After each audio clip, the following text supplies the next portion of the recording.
When Felix Agnes put up the life-size shrouded bronze statue of a grieving angel seated on a pedestal in the Agnes family plot in the Druid Ridge Cemetery, he had no idea what he had started.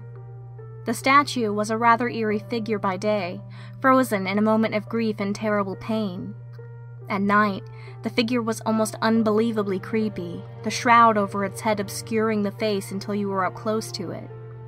There was a living air about the grieving angel, as if its arms could really reach out and grab you if you weren't careful.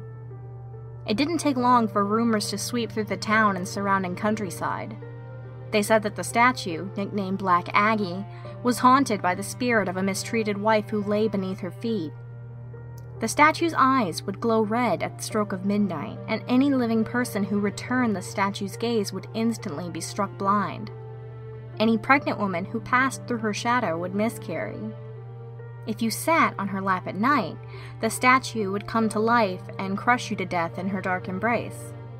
If you spoke Black Aggie's name 3 times at midnight in front of a dark mirror, the evil angel would appear and pull you down to hell.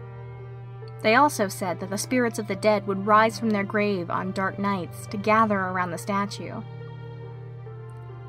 People began visiting the cemetery just to see the statue, and it was then that the local fraternity decided to make the statue of grief part of their initiation rites.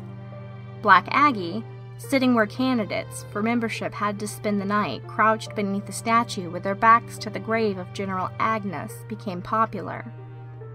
On a particular dark night, 2 fraternity members accompanied a new hopeful to the cemetery and watched while he took his place underneath the creepy statue. The clouds had obscured the moon that night, and the whole area surrounding the dark statue was filled with a sense of anger and malice. It felt as if a storm were brewing in that part of the cemetery, and to their chagrin, the 2 fraternity members noticed that the gray shadows seemed to be clustering around the body of the frightened fraternity candidate crouching in front of the statue. What had been a funny initiation rite suddenly took on an air of danger. One of the fraternity brothers stepped forward in alarm to call out to the initiate. As he did, the statue above the boy stirred ominously.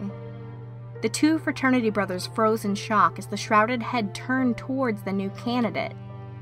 They saw the gleam of the glowing red eyes beneath the concealing hood as the statue's arms reached out towards the cowering boy. With shouts of alarm, the fraternity brothers leapt forward to rescue the new initiate, but it was too late. The initiate gave one horrified yell, and then his body disappeared into the embrace of the dark angel. The fraternity brothers skidded to a halt as the statue thoughtfully rested its glowing eyes upon them. With gasps of terror, the boys fled from the cemetery before the statue could grab them, too. Hearing the screams, a night watchman hurried to the Agnes plot. To his chagrin, he discovered the body of a young man lying at the foot of the statue. The young man had apparently died of fright. The disruption caused by the statue grew so acute that the Agnes family finally donated it to the Smithsonian Museum in Washington, D.C. The grieving angel sat for many years in storage there, never again to plague the citizens visiting the Druid Hill Park Cemetery.